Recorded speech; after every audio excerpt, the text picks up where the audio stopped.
اب کچھ انسانی حقوق کے عالمی دن کے حوالے سے بات کر لیتے ہیں۔ غزہ میں ناظرین عارضی جنگ بندی کی کوششوں کو دھچکا ہوا ہے۔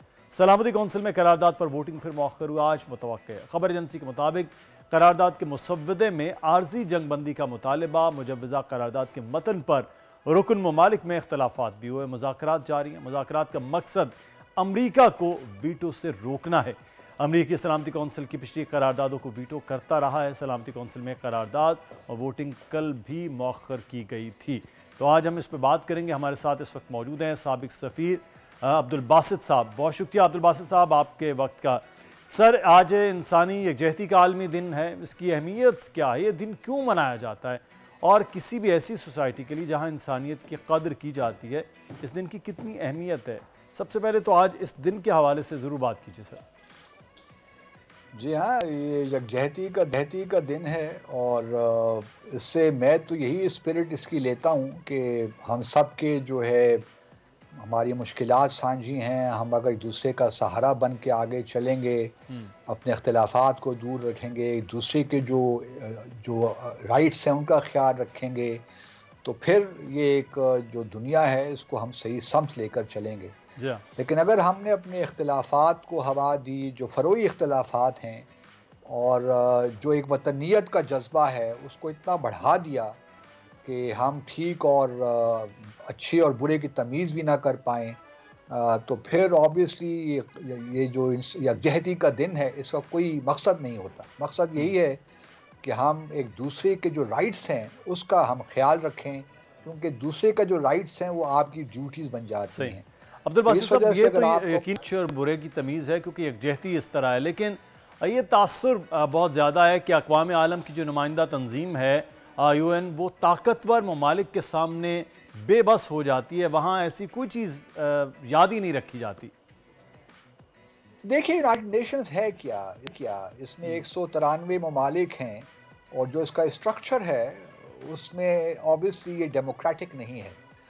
اس میں 5 ممالک کو ایک خصوصی حیثیت حاصل ہے جن کو P5 کہا جاتا ہے۔ ان کو ویٹو کا حق حاصل ہے۔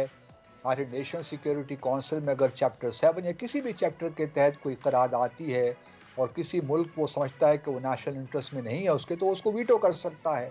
تو میں سمجھتا ہوں کہ یونائٹڈ نیشنز کا جہاں تک پولیٹیکل یا سیکیورٹی کے پیس اور سیکیورٹی کے معاملے میں جو کردار ہے وہ کوئی اتنا افیکٹو نہیں رہا۔ لیکن اس کے علاوہ یونائٹڈ نیشنز نے چاہے وہ مہاجرین کے معاملے کی بات ہو، ایجوکیشن کی بات ہو، کلچر کی بات ہو، اور بہت سے ایسے کلائمیٹ ایشوز کی بات ہو، تو یونائٹڈ نیشنز نے بڑا افیکٹو رول ادا کیا ہے۔ لیکن جہاں تک پیس اور سیکیورٹی کے معاملات ہیں اس میں چونکہ ہر کنٹری نے اپنے نیشنل انٹرسٹ کے لینس سے چیزوں کو دیکھا ہے، تو اس وجہ سے یونائٹڈ نیشنز افیکٹو نہیں ہو سکی۔ یونائٹڈ نیشنز کوئی ایسا ادارہ نہیں۔ اچھا، عباس خود بھارت میں رہے ہیں، پاکستان کے ہائی کمیشن پر کشمیر کے حوالے سے بات کریں تو اس ایشو پر اقوام متحدہ کی قراردادوں پر آج تک عمل کیوں نہیں ہو سکا؟ کیا بھارت کی بین الاقوامی لابی بہت زیادہ مضبوط ہے کہ وہ اس میں رکاوٹ بنتی آئی؟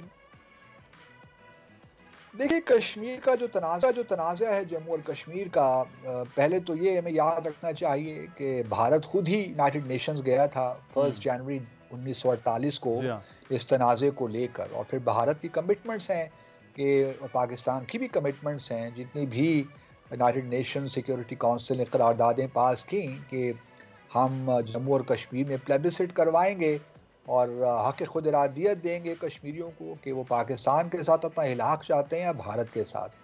لیکن بھارت البتہ اس کمٹمنٹ سے پیچھے ہٹ گیا، اور آج اگر بھارت پہ ہم کوئی پریشر بلڈ نہیں کر پائے تو اس میں کچھ ہماری اپنی کمزوریاں بھی ہیں، اور بھارت کا ایک تکبرانہ مزاج بھی ہے، یا اس کی پالیسی میں جو ایروگنس آ گئی ہے، کیونکہ پچھلے 20-30 سالوں میں بھارت نے اکنامیکلی رائز کیا ہے، تو ایک دنیا بھی تبدیل ہو گئی ہے کولڈ وار کے ختم ہونے کے بعد، 1990 کے بعد، تو ایک نئی دنیا بھی وجود میں آ رہی ہے۔ تو اس وجہ سے مختلف فیکٹرز ہیں جس کی وجہ سے بھارت نے کشمیر کے معاملے میں جو اپنی کمٹمنٹ دی تھی وہ پوری نہیں کی، اور اب تو 5 اگست 2019 کے بعد جو کچھ بھارت نے کیا وہ بھی ہمارے سامنے ہے، اس سے بھی دنیا نے کوئی ریاکشن نہیں دکھایا، کیونکہ دنیا کے ایک مفادات اب بھارت کے ساتھ زیادہ جڑ گئے as compare to Pakistan in my view. اور پھر ہماری مثلا میں نے پہلے کہا ہماری اپنی بھی کچھ کمزوریاں ہیں, ہم بھی اس جدوجہد کو صحیح معنوں میں لے کر نہیں جا سکے یا ہم نے اس کو اس طرح پیش نہیں کر پائے.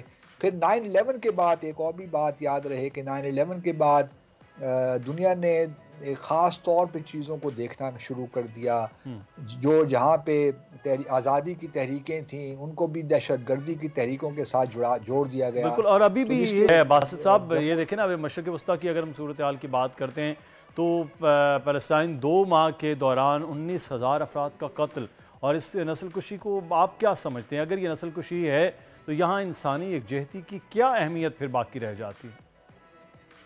کوئی اہمیت نہیں بچتی, بالکل جینوسائیڈ ہو رہا ہے. 20,000 کے قریب لوگ شہید کر دیے گئے ہیں اور زیادہ تر انہیں بچے اور عورتیں ہیں.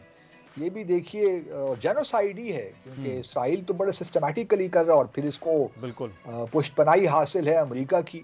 امریکہ چاہے تو ایک دن میں اسرائیل کو روک سکتا ہے, لیکن ایسا نہیں کر رہا. سب چاہتے ہیں کہ فلسطین کا جو ہے, فلسطینی جو ہیں ان کو صفحہ ہستی سے ہی مٹا دیا جائے. تو یہ پہلی بار نہیں ہوا, اس سے پہلے 1948 میں بھی نخبہ کا واقعہ ہوا جس میں 7 سے 8 لاکھ لوگوں کو نقل مکانی کرنی پڑی اپنے گھروں سے. اور یہ بالکل آپ ٹھیک فرما رہے ہیں, کوئی یکجہتی بس باتوں تک ہی ہے, ورنہ تو دیکھیے نا یونائٹڈ نیشنز چارٹر میں universal declaration of human rights جو ہے UN کا, اس میں آپ دیکھ لیجئے بہت سی اچھی باتیں ہیں.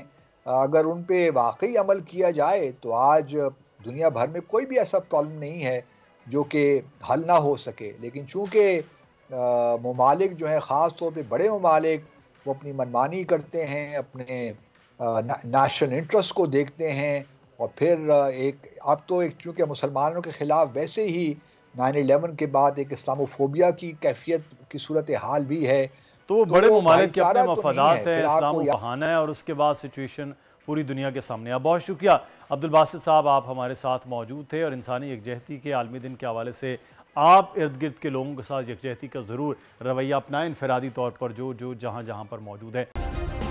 سبسکرائب کریں اور بیل دبائیں تاکہ کوئی خبر رہ نہ جائے.